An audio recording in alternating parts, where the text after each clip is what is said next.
Now, I think it's pretty safe to say that the future of the Star Wars franchise seems to be quite expansive, not just with their books, novels, comics, and video games, but also, let's not forget about their new Star Wars TV shows, their new Star Wars movies that are currently in the works by, of course, many different creators at Lucasfilm. This is Mike Zero. Make sure to subscribe if you're new to the channel for future Star Wars content.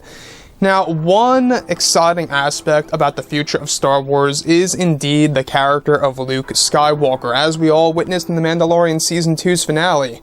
What Jon Favreau did with the character of Luke was absolutely stunning and a big surprise to many around the entire globe. Now, the character of Luke was fixed in just 2 minutes worth of footage in The Mandalorian Season 2 through use of CGI. A lot of fans were very impressed. A very small percentage of fans were actually criticizing the CGI done on Luke, which is fine. You know, everybody's going to actually have, some form of criticism. It's only natural. But everything related to the pacing of how Jon Favreau established his return in Mando Season 2 was legendary in my book. Now, moving beyond this, alright, everything related to the character of Luke Skywalker, obviously we do know that the sequel trilogy did not treat him correctly. This is all because of Rian Johnson and Kathleen Kennedy, and yes, even director J.J. Abrams, not really setting up the character properly in the entirety of the sequels, right? Sure, we got a glorified cameo of him at the very end of Episode 7, but beyond all of that, a lot of fans have been very much, concerned about whether or not Lucasfilm can pull things off. And Jon Favreau did just that. He pulled it off. He did very, very good, work on the character of Luke and how the pacing was done and all. Now, with that being said, of course, alright, given that The Mandalorian Season 3 is now in development, both Disney and Lucasfilm are busy with their new Star Wars projects for the new universe overall. It's described that currently John and Dave are working very hard on fixing the character of Luke Skywalker in several ways. It's noted that they have been in the talks with actor Sebastian Stan to step in for the role of Luke Skywalker to replace Mark Hamill, since the CGI version of Luke would cost too much money for a young Luke Skywalker TV series. It's described that actor Mark Hamill had already spoke with Sebastian Stan at one point in time, during the fall of 2020, when the plans were in the early stages, and that the CGI version of Luke in Mando Season 2's finale was done to actually keep Luke's appearance a complete secret for the fans around the world. Further, it's noted that they are also in the planning stages to have Sebastian Stan show up as Luke in a very big role for Mandalorian Season 3 and 4 for the franchise by Jon Favreau to evolve the character to becoming a Jedi Master and creating his new Jedi Academy. So let's stop right here for a second.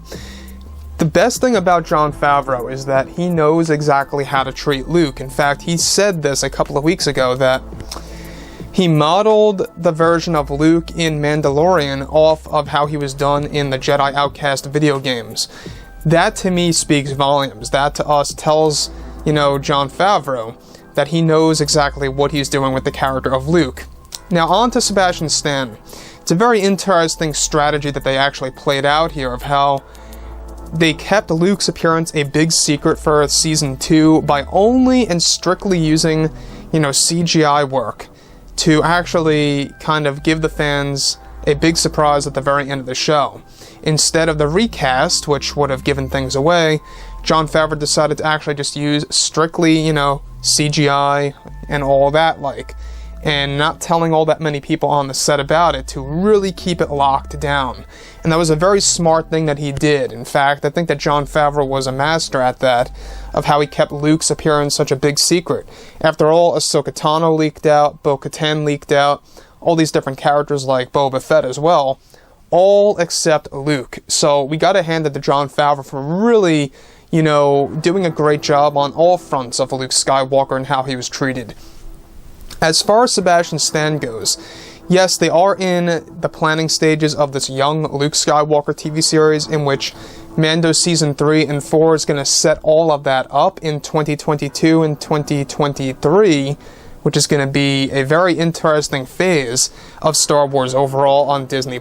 So I think that Jon Favreau is going to be modeling Star Wars after the Marvel Cinematic Universe, where one project is going to tease another. We already saw this at the very end of Season 2 where we do see the teaser for Book of Boba Fett, very Marvel-esque, right? It gives you a sense of that MCU treatment, and that's exactly what Jon Favreau is doing, in an expert way, I must add. It's done in its own way, but it's also similar, if that makes sense. So, the last thing I gotta point out here is that Sebastian Stan is the right pick. He's also associated with Disney since he is a part of the MCU. Bucky Barnes, the Winter Soldier.